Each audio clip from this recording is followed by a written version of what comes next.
इतनी आयात नाजिल हुई हैं। मौला क्या फरमाते हैं, जब उसने सवाल किया, कहा मौला इतनी आयात आपकी शान में नाजिल हुई हैं, सबसे ज्यादा आपको आयत कौन सी पसंद है अपनी शान में नाजिल होने वाली? तो आपने फरमाया ये आयत। क्या ये आयत? कहा मौला ये आयत सबसे ज्यादा क्यों पसंद है?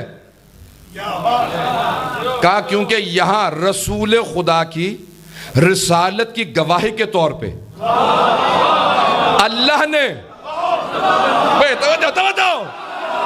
क्या रसूल खुदा की, सारे मजमे की तवज्जो हो, क्या रसूल खुदा की रिसालत की गवाही के लिए अल्लाह ने जहां इस आयत में पहले अपना नाम रखा, उसके फौरन बाद मेरा नाम रखा।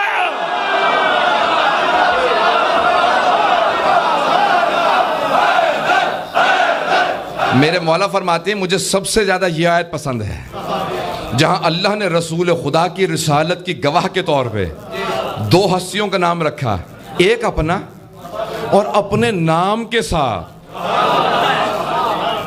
मेरी लाखों कुर्बान मौला आपके वजूद पे। फरमाते हैं अल्लाह ने अपने साथ गवाह के तौर पे रसूल खुदा की रिसालत के मेरा नाम रखा, अपने नाम के साथ। पता नहीं तवज्जो है या नहीं है? क्या कौल कफा बिल्लाह है शहीदम बैनी, गवाह काफी है, शहीद गवाह,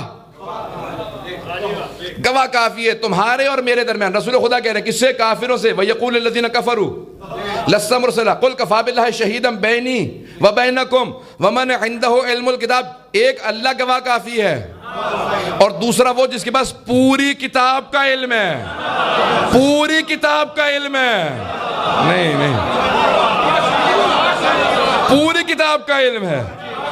कहा कि सुने हज़रात, अब मैं पेश कर रहा हूं। क्या देखें, अल्लाह सुब्हानहू व तआला खुद से आएगा नहीं, ना वो जिस्म है, ना सूरत है, ना मादा है।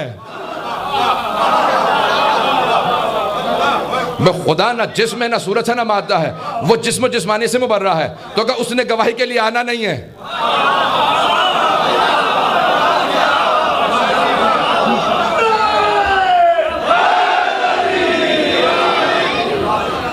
उसने गवाह के तौर पे आना नहीं है। का सिर्फ और सिर्फ न कुरान होता, न चांद, न सूरज, न सितारे, न चरिंद, न परिंद, न मलाइका, न कोई अहले ईमान, न कोई जिब्राइल, न मिकाइल, न इज़राइल, न इसराफील का कुछ ना होता, बस एक अली होता, तब भी रसूल खुदा की रिसालत साबित थी।